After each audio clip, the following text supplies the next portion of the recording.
All right, it's high school football season here with Richard Estrada, Black Hat Football, and we're ready to go. It's week 0. I think it should be called week 1, but it's week 0, and we're going to do some league-by-league previews here. First of all, the San Joaquin Athletic Association.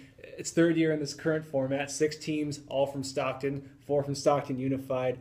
Just to talk about a bit of the state of the league, there's been an unpredictability the past couple of years. A lot of skill position talent, but you don't really know how that's going to parse out with roster numbers and that kind of thing. Stag, the outright champion last year. McNair, the second-place team, had our MVP, Darian Grimm, now at Nebraska. A ton of those skill position guys graduated, though. Now we got Stag. They got a returning quarterback. They got Cottrell Haywood, a legitimate two-way star. And besides that, though, there's a ton of parity. We got Booker Guyton back at Edison coaching, Latif Grimm at Chavez. That'll be fun to watch. Some great offensive-minded coaches. What's your outlook just for the league in general and probably the most unpredictable of the last 3 seasons? That was a lot to digest. I'll tell you, we pick on the section sometimes, but if the section has done one thing right in the last decade, it's this. The SJAA. They broke up those two because it was embarrassing for the section to make those Stockton schools be paired up with St. Mary's or Lincoln. It's a great format now.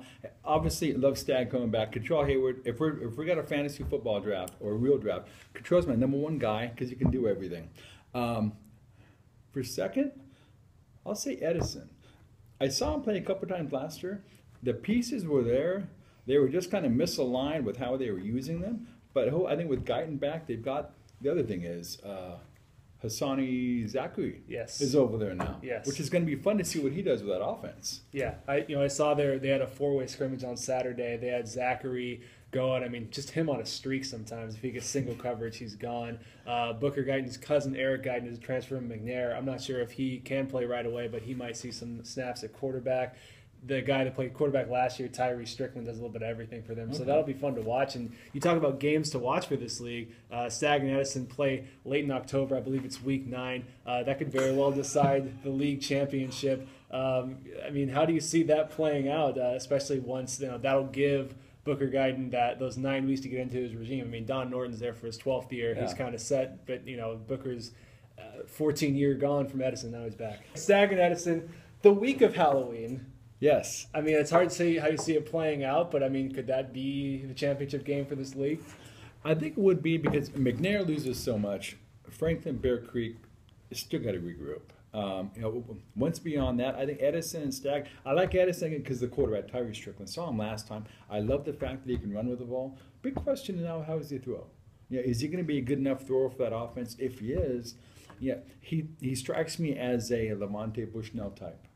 Or not quite Wayne Brooks, this potent, but the ability to run and throw. I love that in a quarterback. Yeah, a big, to me, a sleeper, an unknown, but definitely a sleeper for this league is McNair. They have the continuity of Terry Hampton back for a second year. They've got some experienced offensive linemen, and something he told our editor, Bob Highfill, is that he's from Lincoln in the 90s. He likes that big running back kind of style. They don't have necessarily a big running back, but Austin Sith is a third-year starter. He's very shifty. He can use a little bit of space to his advantage. So if they can run the ball effectively, that hasn't happened a lot in this league. So if they can do that and actually control the ball for longer than 50 seconds, a touchdown or a 3-and-out, then they could be a sleeper in this league. Personally, I'd have to go with Stag as a league champion. That's not necessarily a lifetime achievement award, but they've won 2 league titles in 3 years. They have a quarterback who's played in the playoffs. Favela played against St. Mary's last year because Bushnell was hurt. As we mentioned, Haywood. I'd have to go with Stag. I know it's August 22nd. I think when they do play, how many points? 105 over under. I could see 105 over under. But you are right about the SJAA. What it has lacked is running backs, and that's interesting. You would have thought there'd be a running back or two just kind of coming in and dump. Even like a Zonbracker from last year. Tracy's had some. Lincoln's had some in the past. So why is that? Just because it's such a pass-happy league? I don't know. It's hard to say.